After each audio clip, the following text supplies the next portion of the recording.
Sa loob ng 5 dekada, malayang nakakadaan sina Tatay Orlando sa Badihoy Street sa Barangay Kisadsurong, Baguio City. Nasaksihan niya ang pag-unlad ng kanilang komunidad sa mga nagdaang taon dahil sa kalyeng ito.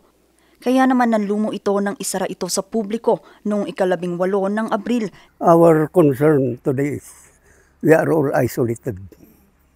Paano na kami kung walang tutulong sa amin? Ewan ko kung anong kansana ng mga executive. Kung tulungan kami.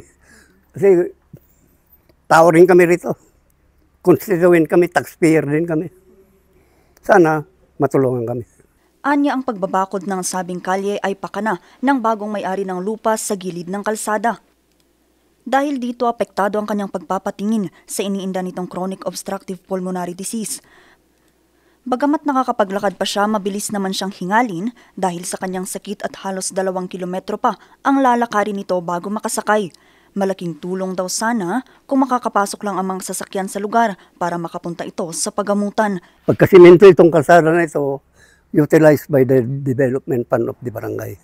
Meaning, pera ng gobyerno, taxed by the people. Dahil sa panawagan ng mga residente, inaksyonan na ito ng barangay. Sa kanilang pagsisiyasat, nadiskubre nila na mayroong irregularidad sa mga papeles na ibinigay ng bagong may-ari ng lupa sa barangay at sa City Buildings and Architecture Office o SIBAW. Ngayon, dinalakad naman namin yung mga papers para motion kami dito dun sa SIBAW.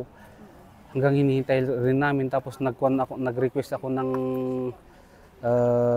Citizens Forum dun sa city hanggang nagkaroon ng kwan, pero parang yung SPA lang ang pumupunta dun na nagkukuan. Ngayon talagang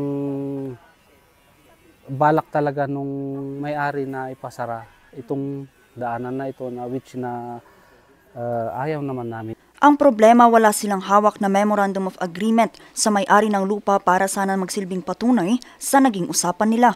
Ngayon, ang usapan pa namin noon na hindi niya gagalawin ito. Yun lang ang problema.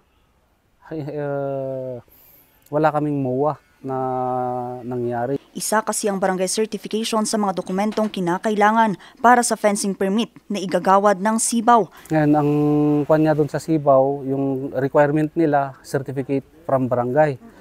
Nung pinan ko naman noon, nakalagay naman doon na yung mga title na yung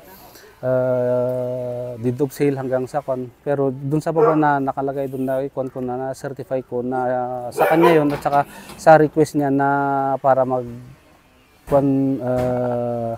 requirement nila doon sa SIBAW. Sinubukan naman ng news team na kunan ng panig ang City Buildings and Architecture Office pero hindi muna sila nagbigay ng pahayag. Vanessa Bugtong, RNG News.